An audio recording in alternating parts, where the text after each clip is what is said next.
Nous en sommes donc rendus à la période de questions et de réponses orales. Et je cède la parole à Monsieur le chef de l'opposition officielle.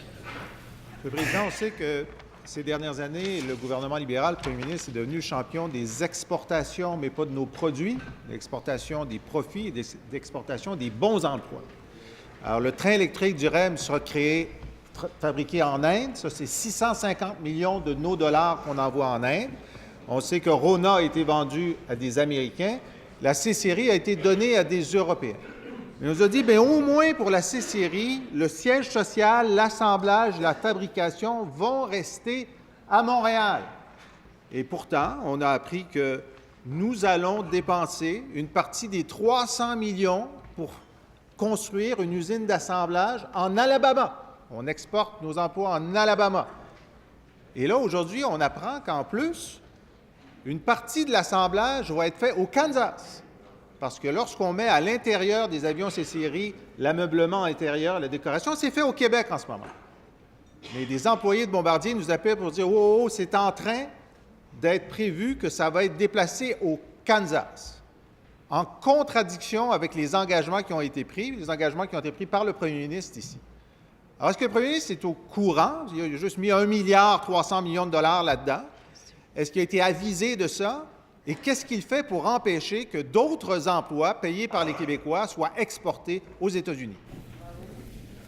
Monsieur le Premier ministre. Alors, il n'y a aucun emploi payé par les Québécois aux États-Unis aujourd'hui ou demain. Malheureusement, ce n'est pas du tout la situation que dépeint. Malheureusement, pour le collègue, ce n'est pas du tout la situation qu'il dépeint. Au contraire, l'entente a permis, Monsieur le Président, de garantir les emplois dans le programme de la série C. Je vais quand même rappeler que n'eût été de notre détermination, malgré les deux oppositions, il n'y aurait plus de série C, il n'y aurait plus d'aéronautique finale, et peut-être plus de Bombardier non plus. Alors ça, je pense qu'il ne faut pas se garder de le rappeler, Monsieur le Président.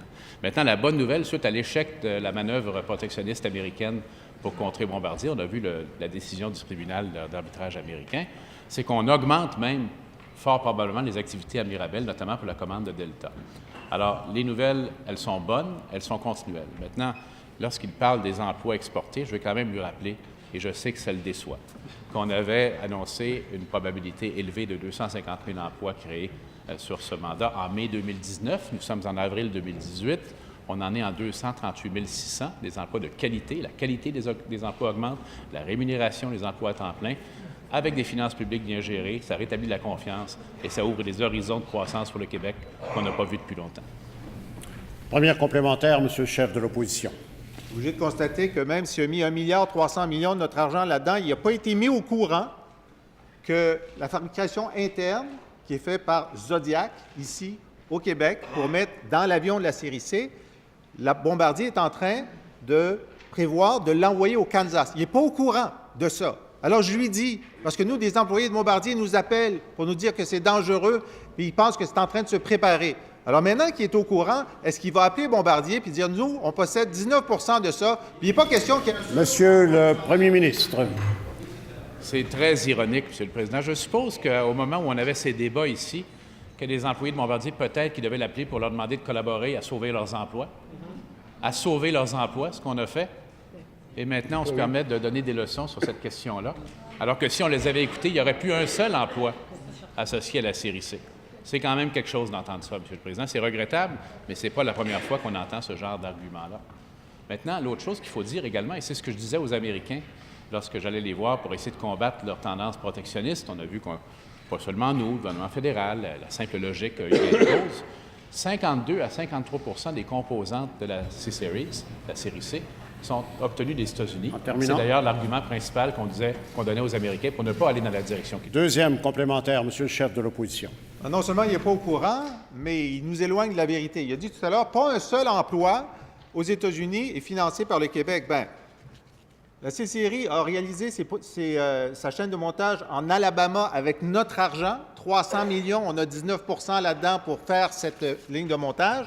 Le centre d'essai de vol de la C-Série a déjà été transféré au Kansas. Ça, c'est des emplois pour lesquels on paye. Puis là, ça fait 2 ou 3 fois qu'il a l'occasion de nier ce que je lui dis. Il ne nie pas. Le sait-il qu'il y a ce plan d'envoyer d'autres emplois au Kansas? Monsieur le Premier ministre. Alors, ce qu'il dit est totalement faux, Monsieur le Président. Le gouvernement du Québec,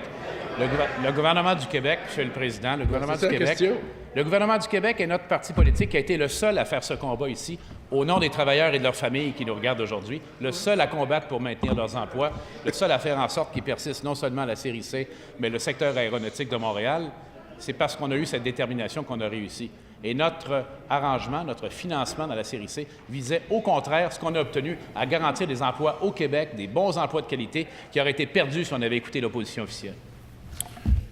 Troisième complémentaire, Monsieur le chef de l'opposition. Bon, écoutez, là, la réalité, c'est qu'il y a des emplois aux États-Unis qui sont partiellement financés par le 1,3 milliard qu'on a mis dans la C-Série. Le premier ministre ne peut pas nier ça, là.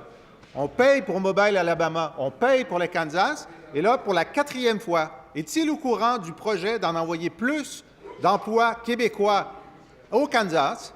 Puis s'il est au courant, va-t-il intervenir pour que ça n'arrive pas, oui ou non? S'il vous plaît. Monsieur le Premier ministre. Alors, c'est intéressant de voir les oppositions, mais surtout le Parti québécois essayer de rattraper leur erreur de l'époque lorsqu'ils ont refusé de soutenir les travailleurs aéronautiques et leurs familles, alors que nous-mêmes, on était au front pour eux, on a combattu pour eux, on a réussi à conserver leurs emplois. Maintenant, contrairement à ce qu'il dit, et on me l'indique encore, Bombardier n'a jamais reconnu qu'il y aurait la moindre activité que ce soit au Kansas. Il a bien sûr parlé de la lettre d'assemblage en Alabama, c'est bien sûr connu, mais ce qu'on m'indique, c'est que ça a été démenti par Bombardier.